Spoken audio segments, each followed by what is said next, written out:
The story takes place in a remote area of the UK, but to protect the people involved, I won't say the exact location. My friend Zara, a British Pakistani influencer, had just recently had her second child, and her husband had gone away on a golf holiday, leaving her alone with the 2 children. She was used to being left alone, as her husband often worked away from home too, and would often go away on vacation with his friends, leaving her alone to take care of the children. It was a stormy October night and there was lots of thunder, so it was pretty noisy. She started to feel uncomfortable as it was getting dark early and her house is fairly isolated. So all the noise from outside was, well, getting to her. At around 9 p.m., she had just finished a cup of coffee in the kitchen. The children were asleep and Zara was making sure the house was locked up for the night. She went back into the kitchen and she saw that the back door was slightly open. She started to approach it, but then felt very dizzy, stumbling, and she fainted.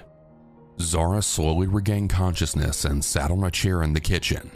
The first thing she was aware of was how heavily she was breathing through her nose. She felt something covering her mouth, and after twisting her lips, she realized it was sticky tape that was sealing her lips. Zara started to panic and tried to talk and shout, but the gag around her mouth was preventing this. She struggled to move as well, as she could feel her hands were taped together behind the chair, and when she looked down, she was duct taped to the chair and her feet were taped together as well. Her hard breathing popped the duct tape covering her mouth in and out. Then the lamp over her head switched on. Standing there before her was a medium-built man with a hood on and a scarf covering his lower face. At this point, Zara was obviously petrified and was mainly concerned for her 2 children sleeping upstairs. The man then said, "I won't hurt you, but do you keep money in the house?" Zara mumbled a "no" against the tape. The man had a large bag which he had filled with items such as Dubai jewelry from around the house. The next thing he said sent a chill up Zara's back. "Don't worry, your kids are still asleep." He then went to leave through the back kitchen door, and before exiting turned and said, "I just want you to know I'm sorry for this." Then he left. Zara struggled for a few minutes, and then eventually freed her mouth from the tape by twisting her mouth and biting on the tape. She immediately ran to check on her children who had both slept through the entire ordeal. She phoned the police and the man was eventually apprehended later that week. As mentioned, Zara has an online presence, so the man was aware of this and was aware that she was often left alone. He admitted to gaining entry to the back door and drugged her coffee, which explains why she fainted. The burglar said that he had lost his business and was in a desperate situation with the state of the economy, but that he didn't wish to harm anyone. Zara bears a strong resemblance to Kim Kardashian, and the fact that she's a micro-influencer is likely what gave him this idea, as a similar situation happened with Kim Kardashian just a few years earlier. Zara is a very strong, feisty young woman, so she did eventually learn to live with the situation. However, it's not something you can ever fully recover from. She couldn't help but feel sorry for the man who did this, but the feeling she had when she was in that position is something she'll never forget. Mid-fall of last year, I agreed to a babysitting gig, as I'm known around my neighborhood as a relatively available person to watch kids. I personally don't really love kids, but I definitely think it's fun to be a mom for a couple of hours. I went over at around 3 to meet the parents and children who lived a few minutes away from me. I had to drive there as the road to connect our streets wasn't finished, so I couldn't walk like I wanted to. This is important to the story. I walked up to the door and was welcomed in, and the family was kind, of course. 3 children, 2 older kids and a toddler who I can't remember the specific ages of, but it's not too important. The parents eventually headed out to the sports game they were going to, which I was aware was going to be several hours as they were also going to the bar after the game. So their plan was to arrive at 11 to 11:30 p.m., which was fine with me as I tend to stay up later than that anyways. The first few hours are normal. I make them dinner and we head to the basement to play and watch some movies like any other babysitter would do. It started to get dark and time had slipped my mind. And as I went back upstairs, I had realized how late it had gotten because the house was quite literally more windows than walls. The house had a daylight basement, so yes, there were windows downstairs, but I was facing away from them, so I didn't see the sky fade into the nighttime. I went upstairs and checked every single window in the house, as well as all the locks, closets, and any spot where someone could be hiding, as I'm extremely paranoid. And I also like to check for the kids because they had also mentioned me needing to scare the monsters away, which is how most kids tell you they're scared. But I was also scared, of course. I want to mention that I'm in the top 4% of viewers for Southern Cannibal, and I was thinking of this channel when the attempted break-in took place. Anyways, I cleared the house of any creepers and I went back downstairs to get everyone changed and ready for bed.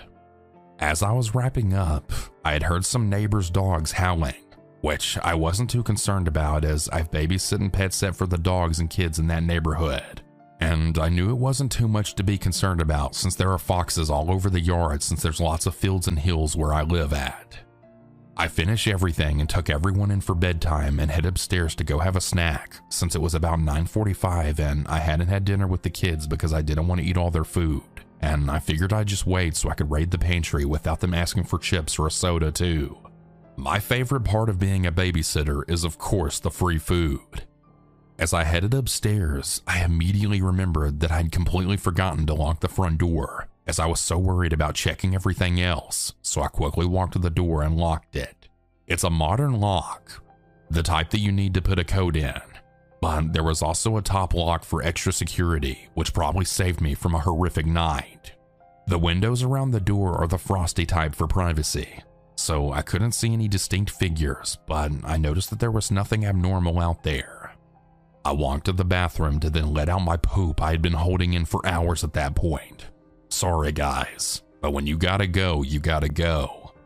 The bathroom is almost directly behind the front door but slightly to the side, so from the bathroom door I had a straight view onto the porch steps and a little bit of the rest of the front yard, but again no distinct figures, just blobs. I finished doing my poop, which took me a few minutes as I scrolled on Instagram Reels longer than I actually shat. I opened the door and immediately I was so grateful that I had just gone to the restroom, as I for sure would have shit myself in that moment if I hadn't. I see a figure outside the door and I freeze in case they can see me too moving inside. I watch as they slowly cup up their hands against the side window and I see it's a darker skinned man, which will be important in a moment. I watched him walk back down the steps and luckily I had turned every light off in the home. So maybe he thought there was nobody there since my car was parked across the street, so it didn't look like any cars were actually at the house I was in. As I see him move away, I go to look out the peephole of the door, and I see him cross the street, do the same thing to my car, and try the door handles. Within a few minutes, he wanders off down into the street out of sight. There's an old folks' home near the houses, and I assumed it was possibly a confused elder, which has happened before in this area. I make sure everything is locked again and I go to the pantry to then grab some food, when I turn around and see the little boy had come upstairs and said he saw someone in the backyard, and my heart damn near stopped. I said it was just a tree or bush moving in the wind, and he was definitely partially awake, as when I walked him downstairs to his bed again to tuck him in, he was passed out in seconds. I then close all the curtains all the way down again, when I see shoe prints in the mud by the back sliding door. The backyards in this area are rarely ever finished, since the houses are all new, so most of the landscapes are half grass, half dirt from the construction. I realized the man had probably scoped out the downstairs first and seen nothing going on and then moved upstairs to the door.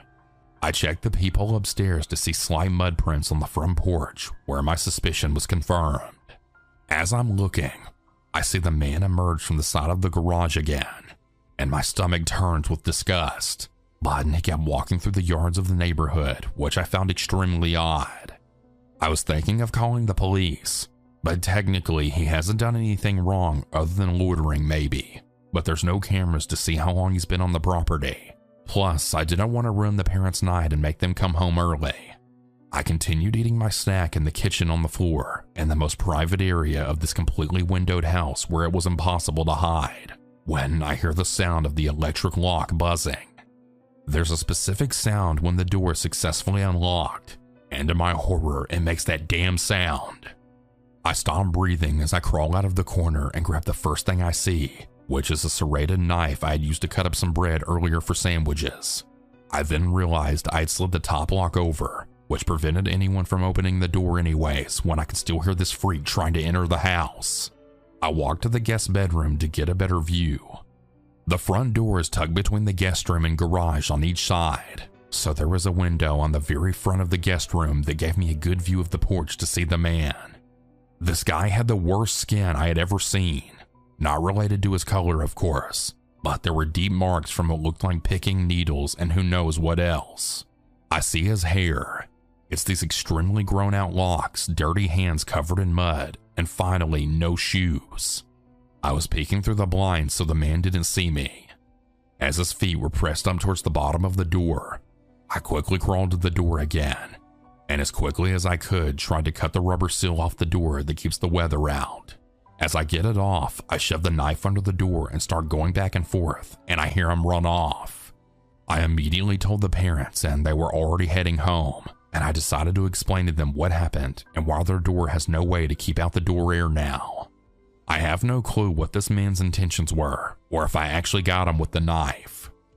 Months later, I saw on the news of my city that a man had been charged for drug trafficking and attempted burglary in my city on other homes. I know it's wrong to keep this to myself, but I have zero evidence of this actually happening, as the family hadn't set up any cameras anywhere, and neither had the neighbors since these homes were new and nobody thought to install them or get a Ring camera, which is weird because in today's world I would never go without cameras at every entrance of my own house. I hope nobody else was seriously harmed, and I hope the man has received the proper punishments and/or mental help he needs. I ended up getting paid extra, but I also never got to have the snacks that I'd been eyeing down the whole evening before this disaster. Thanks for sharing all these stories to help people be more aware. It's truly helped me learn how to keep myself safe in my own home by setting up the proper alarms and cameras, and also how to recognize weird or odd behaviors from others. Happy holidays, everyone. Hi, everyone. This happened several years ago, and for a long time I stopped talking about it altogether. Not because it didn't matter anymore, because people tend to respond with hindsight instead of empathy. They ask what you should have done without understanding how fear rewires your brain in the moment. But I think people hearing this will understand. So here it is. At the time, I was living in a second-floor apartment in Raleigh, North Carolina. It was a quiet area, the kind of place where neighbors waved politely but kept to themselves. I worked as a medical assistant in a small clinic, and my schedule usually had me home by early evening. That afternoon, I came home just after 5 p.m.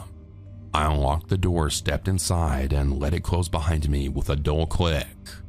I tossed my purse on the counter, set my phone beside it, and kicked off my shoes. I didn't bother locking the door, something I'd done countless times before without a second thought. My partner was supposed to be home within the hour away. That habit ended that day. I walked down the hallway toward the bedroom, sorting laundry and half listening to the hum of the traffic outside. I was in the middle of hanging up clothes when I had heard the front door open. I smiled instinctively and called out, "Hey, I'm back here." There was no response. That uneasy feeling, the one you can't quite explain, settled in immediately. I stepped out of the bedroom and into the living room. Someone was standing near the kitchen counter. He wasn't masked. He wasn't holding anything. He was just there. A man that I had never seen before, older than me, watching me silently like I had surprised him. For a brief foolish moment, I wondered if he had the wrong apartment. That thought vanished when he didn't apologize or move. I raised my voice and I told him immediately that he needed to leave. I tried to sound confident, tried to make myself bigger than I felt. He didn't react. Instead, he reached down and picked up my phone, then my wallet, then my keys. One by one, calmly, like he had all the time in the world. That was when panic really took over. The only other way I could contact anyone was my laptop sitting on the desk by the window. I rushed toward it, grabbed it, and ran past him toward the bathroom. I slammed the door shut and locked it just as I heard footsteps behind me. Within seconds, the handle rattled. I ran into the closet, locked that door too, and dropped to the floor. My hands were shaking so badly I almost couldn't open the laptop. I logged into the first messaging app I could think of and sent frantic messages to my partner, begging him to call the police. He replied quickly. He said help was on the way. He said that he was leaving work also. I sat there, knees pulled into my chest, listening. The bathroom door opened. Footsteps moved closer. The closet door shook violently, then stopped. I didn't scream. I didn't cry out. I didn't fight. I was frozen completely, utterly frozen, convinced that if the door gave way, that would be the end. Now, usually when people hear this part, they often ask why I didn't do more. I don't have a satisfying answer. Fear doesn't always look like action. Sometimes it looks like stillness. The noises moved away. I heard things breaking, cabinets opening, glass shattering.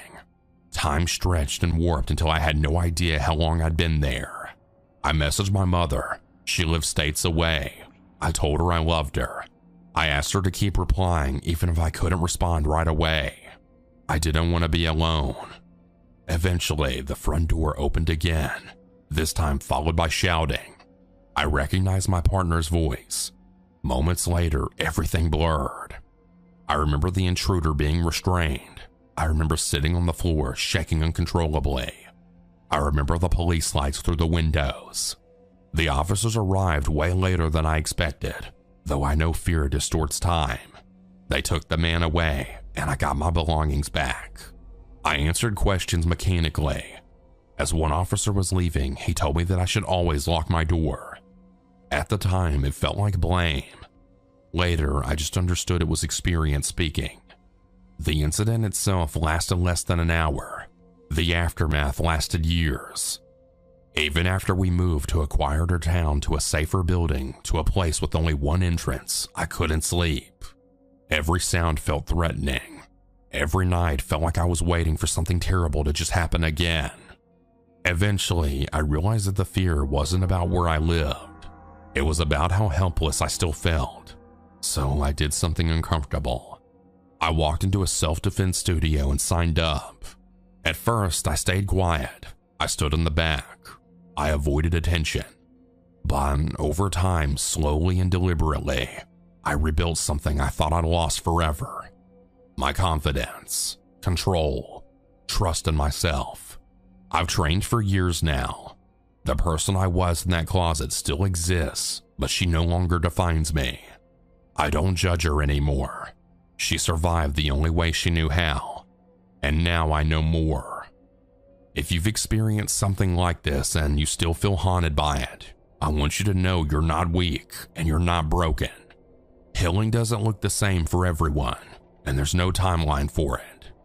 Thank you all for listening.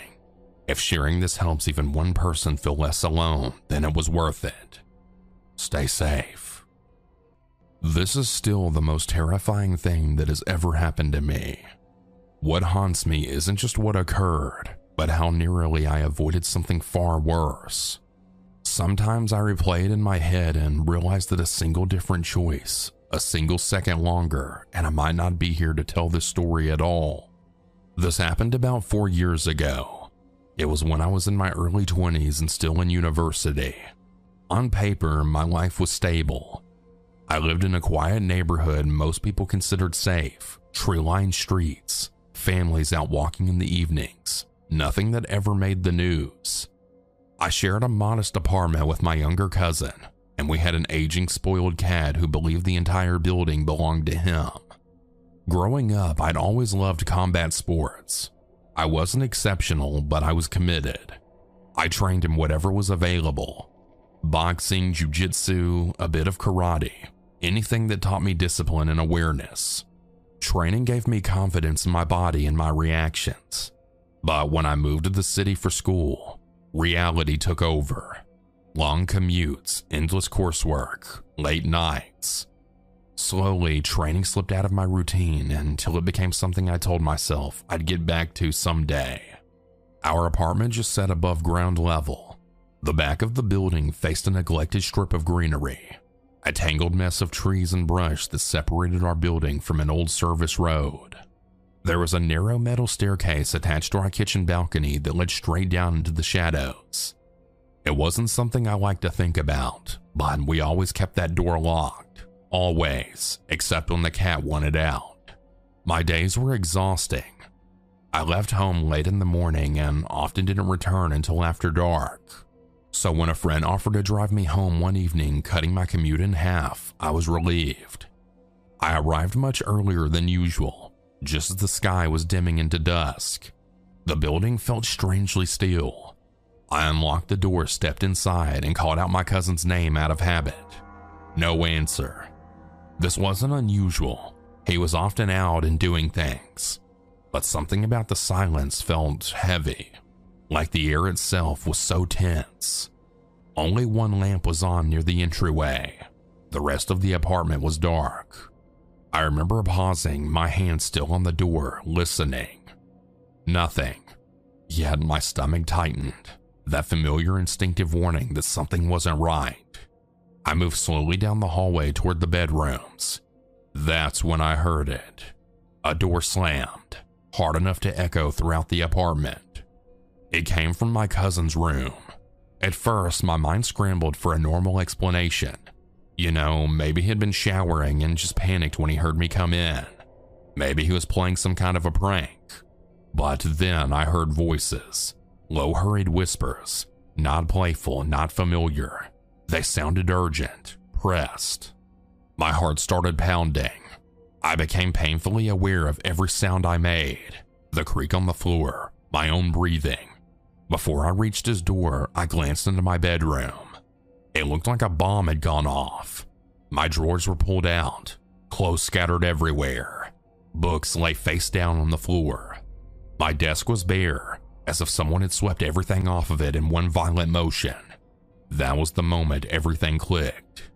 Someone had been inside my home. Fear didn't freeze me, it flipped a switch. I didn't think. I didn't calculate risks.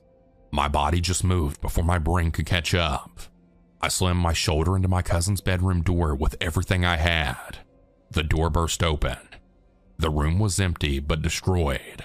Mattress askew, closet torn apart, belongings strewn everywhere. Whoever had been whispering moments ago was gone. I sprinted toward the kitchen, adrenaline roaring in my ears, and threw open the balcony door. Just in time, I saw a man scrambling down the metal staircase.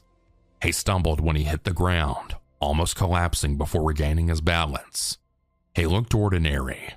That's what terrified me most. No mask, no weapon, just a regular man who had been rifling through my life moments earlier.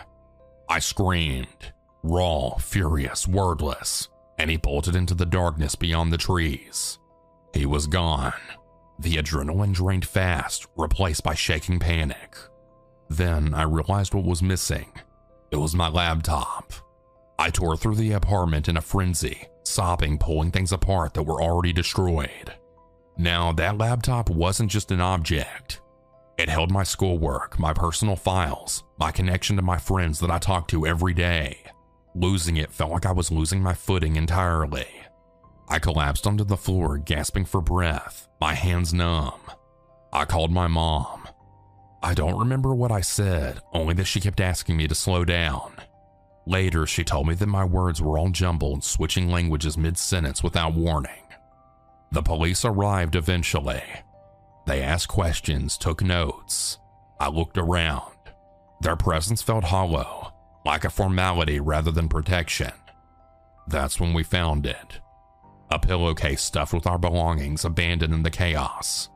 Both laptops, jewelry, and old electronics.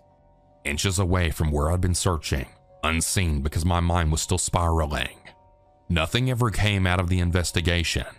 We removed the staircase and installed motion lights. I tried to rebuild a sense of safety, but something fundamental had shifted. For months afterward, every shadow made my muscles tense. Every unfamiliar face near my bus stop sparked irrational fear and anger. I caught myself scanning crowds, replaying the scene, imagining what I would do if I ever saw that man again. Eventually, we moved, and I went back to training. Not because I believed I could overpower danger, but because I refused to live feeling helpless. Training grounded me. It gave me some kind of control over my breath, my reactions, and my fear. It reminded me that strength doesn't disappear, it just waits to be reclaimed. Sometimes I still think about that awful night, about how thin that door was, how easily my blind courage could have gotten me killed. And yet, if I'm honest, I know myself. I probably would have charged in anyway. To whoever decided my home was an easy target, you took something away from me that night, my sense of safety, but you didn't take my resolve. And if our paths ever cross again, I promise you I won't be the same person you ran from.